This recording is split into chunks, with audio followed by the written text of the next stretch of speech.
আমি যখন চায়নাতে যাই তখন চায়না ইমিগ্রেশন আমার সাথে একটু ঝামেলা করে। তো তার কারণ হলো অনেক মানুষ চায়নাতে যেয়ে তার ওইখান থেকে তারা হংকং চলে যায় এই কারণে।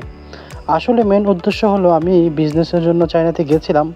আমাদের মার্কেটের এক ভাইয়ের সাথে দেখা হয় আমাদের বাংলাদেশ এয়ারপোর্টে। তখন তার সাথে আমি যাই, তার সাথে যাওয়ার পর ইমিগ্রেশন বলল, "তোমার সাথে কি কেউ আছে নাকি?" আমি বললাম, "হ্যাঁ, আমার সাথে আরেকজন আছে। আমরা একসাথে এসেছিলাম।" তারপর আমি যার কাছে যাব, যে চাইনিজের কাছে যাব তার অ্যাড্রেস দেখালাম, তারপর ইমিগ্রেশন ছেড়ে দিল। তারপর আমরা এই যে এশিয়া পার্কে এসেছিলাম, এশিয়া মার্কেট। এখানে অনেক পাইকারি দোকান আছে। তারা অর্ডার নেয়, অর্ডার নিয়ে তাদের ফ্যাক্টরি আছে, ওই ফ্যাক্টরি থেকে তারা আমাদের খাবার আইটেম এগুলো বানায় ডেলিভারি দিয়ে দেয়। তো চায়না দেশটা আসলেই খুবই ভালো, অনেক কোনো বিপজ্জনক না, কোনো ঝামেলা নাই, ভালোই দেশটা। এখানে আমি একটা পার্কে এসেছিলাম, ছোটোখাটো পার্ক, পার্কটাও মোটামুটি ভালোই ছিল। আমি গিয়েছিলাম গোয়ানজুতে। গোয়ানজু এই এরিয়াটা হলো, এটা হলো বিজনেস একটা এরিয়া। এখানে সব ধরনের ব্যবসা হয়, এমনকি কাবার, গ্লাস, অ্যাক্সেসরিজ, গ্যাজেট আইটেম সব কিছু এখানে ব্যবসা হয়। আপনারা দেখেন এই ছোট্ট একটি পার্ক, এই পার্কটা কিন্তু আসলে খুবই সুন্দর। আমি যেদিন এই পার্কটাতে গেছিলাম ওই দিন রবিবার ছিল, সেই কারণে অনেক মানুষের ভিড় দেখা গিয়েছিল। নর্মালি অন্য অন্য দিনে এরকম ভিড় হয় না। চায়নাতে আমার প্রথম দিনটা খুবই খারাপ কেটেছে। চায়নাতে প্রচুর পরিমাণে বৃষ্টি ছিল সবসময়, এই কারণে আমার বেশি একটা ভালো লাগেনি। আর আমার মনের ভিতরে একটু ভয় ভয় লেগেছিল।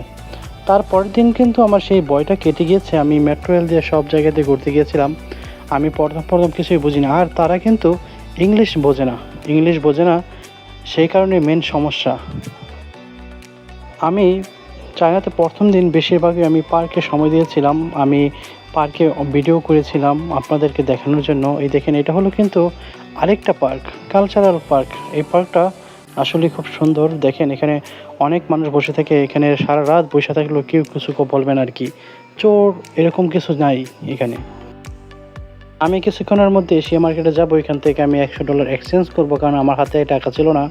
আমি $100 আমি পেয়েছিলাম 750 টাকা চাইনিজ। তো এরপরে আমি কিছুক্ষণ পর চায়না এশিয়া মার্কেটের অপোজিটে একটি ছোট্ট একটা খালের মতো আছে।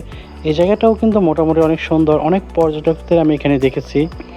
চায়না আসলে এতটা সুন্দর আমি জানতাম না, কিন্তু আমি এসে দেখলাম খুবই সুন্দর। তাদের ব্যবহারও কিন্তু খুবই ভালো। অনেকে বলে তাদের ব্যবহার নাকি ভালো নয়।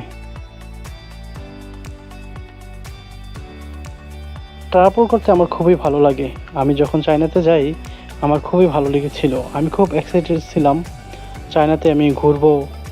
কী সুন্দর শপিং মল, মানুষ, জনতা, সব কিছু কিন্তু ডিফারেন্ট। যখন আমি চায়নাতে গার্ডেনে যাই, অনেক চাইনিজরা কিন্তু আমার সাথে তারা ছবি তুলতে চায়, কিন্তু কেন সেটা আমি জানি না। হয়তোবা আমি তাদের কাছে কালো মানুষ। এই দেখেন কতটা বৃষ্টি।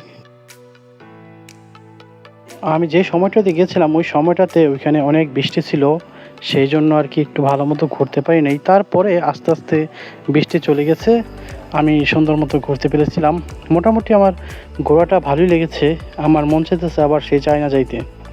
দেখেছেন কি সুন্দর পরিবেশ। ওই যে বললাম যে বাঙালি ভাইটার সাথে আমার দেখা হয়েছিল, তার সাথে আমি অন্য একটা জায়গাতে গিয়েছিলাম মেট্রো রেলে করে। তার নাকি খুব খিদা লেগেছে, সে কেএফসি খাবে।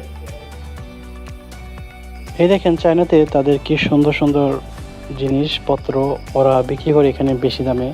এখানকার জিনিস অনেক দাম। আমি এই জায়গাতে একটা জিনিস খুঁজেছিলাম কিন্তু পাই নাই। রোড ওয়্যারলেস হেডফোনগুলো আমি কখনোই খুঁজে পাই নাই, আবার পাইলেও এটা অনেক দাম। বাংলাদেশে এর থেকে অনেক ভালো মনে করি। সারা রাত সেদিন বৃষ্টি ছিল, অল্প অল্প বৃষ্টি ছিল, সেই বৃষ্টিতে ভিজেই কিন্তু আমরা ঘোরাঘুরি করেছি এই জায়গাটাতে। রাত্রেবেলার দৃশ্যটা কিন্তু এই জায়গাটা খুবই সুন্দর। আর এই জায়গাটা হলো টিকটক। তারা কিন্তু এই জায়গাতে অনেক মানুষ থাকে, অনেক টিকটক করে, কিন্তু যখন বৃষ্টি হয়, বৃষ্টি হওয়ার কারণে এই জায়গাটা একেবারে নিরিবিলি ফাঁকা। আপনারা যদি চায়নাতে আসেন এই জায়গাগুলো ঘুরবেন, আশা করি খুব ভালো লাগবে। কিন্তু যখন ওয়েদার খারাপ থাকবে তখন আসলে জায়গা ফাঁকা থাকবো। যখন ওয়েদার ভালো থাকবে তখন আপনারা যদি আসেন, এখানে জমজমাট মানুষ থাকে। কিন্তু আমার দুর্ভাগ্য সেই সময়টাতে বৃষ্টি ছিল, এই কারণে আমি কিছুই দেখতে পাই নাই। তো অপোজিট সাইডে আমরা এসেছিলাম একটু ঘুরে ঘুরে দেখার জন্য, বৃষ্টিতে ভিজে ভিজে আর কি।